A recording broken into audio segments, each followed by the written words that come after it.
күнінде халық қыстан аман есен шыққанына қуанып, бір-бірімен қол алысады. Көрісу мерекесін асыға күтіп отырған әрбір отбасы алдын ала дайындалып, қойған дастарханды жаяды. Міндетті түрде бауырсақ пістіріп, дастарханға тәтті пәтісімен қосып, үйіп қояды. Отбасының кішілері үлкендерге қос қолын беріп, көрісіп шығады. Бір-біріне бір жасыңмен дейді. Ол бір жасқа есеюіңмен, осы жылға аман есен жетуіңмен деген сөздерді білдіреді.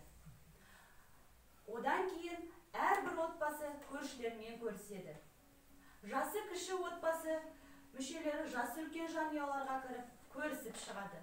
Міндетті түрде әр адам үш үйдің есігін ашып кіруі керек.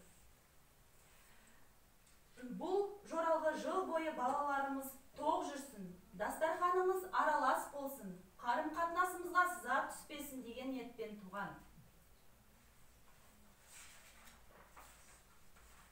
Шаттық пен қуанышқа, ақ бата мен молшылыққа толы бұл мерекеде мәре-сәре болған жұрт осы қарқынмен 22 наурыз жаңа жыл мерекесін қарсы алады.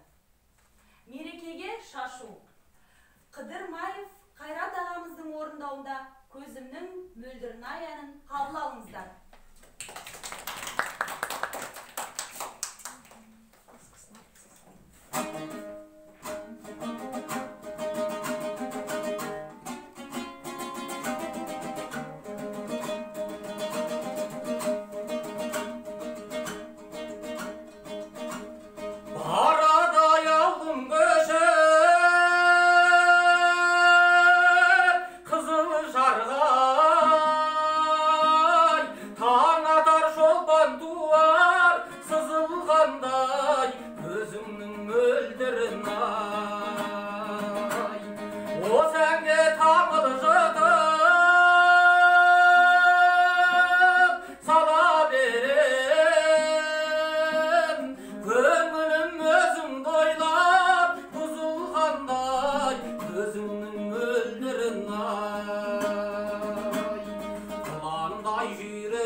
Gözümün mölderine